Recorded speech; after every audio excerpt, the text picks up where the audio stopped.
Welcome to the Nile River Valley.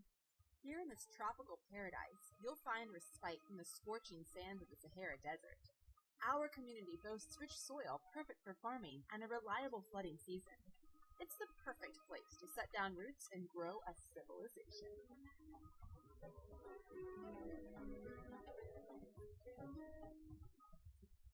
The Nile River was the lifeblood of ancient Egypt. It begins in rivers that flow into Lake Victoria, and after about 4,100 miles, it empties into the Mediterranean Sea. Each year, the Nile River overflowed its banks, flooding the land.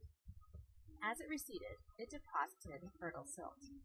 The nutrient-rich soil was the perfect place to grow crops like barley, wheat, papyrus, flax, fruit, and vegetables in ancient Egypt.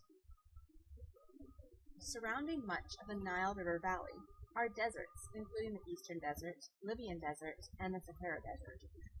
These deserts offered protection against invaders because they were so difficult to cross. To the north, the Nile River empties into the Mediterranean Sea, which opened ancient Egypt to trade with other civilizations.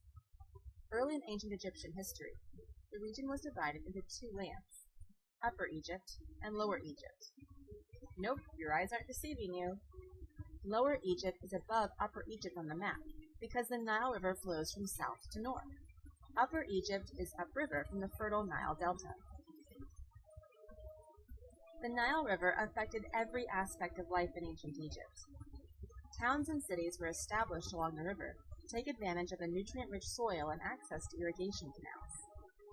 Additionally, ancient Egyptians caught fish from the waters of the Nile.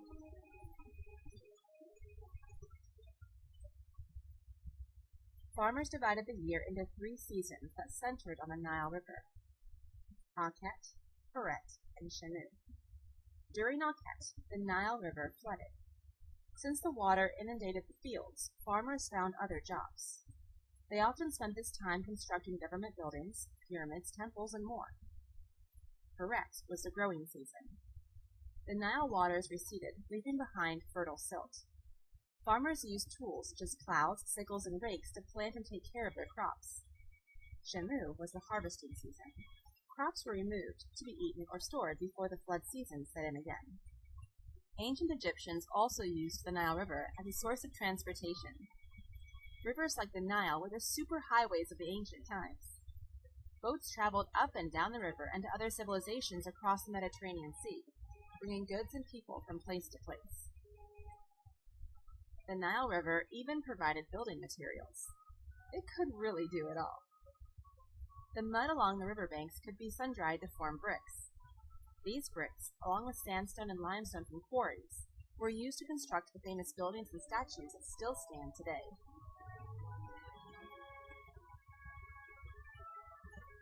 If that wasn't enough, the Nile River even impacted the religious lives of the ancient Egyptians. It was associated with the river god Hapi. People would pray to the god in hopes they would be blessed with plentiful growing and harvest seasons. There are depictions of the Nile on the walls of pyramid tombs, and ancient poems and songs were dedicated to the river that could bring both life and death. It's no wonder that the ancient Egyptian civilization prospered. The Nile River could bring both life and abundance, or famine and death to the land, and still impacts the region today.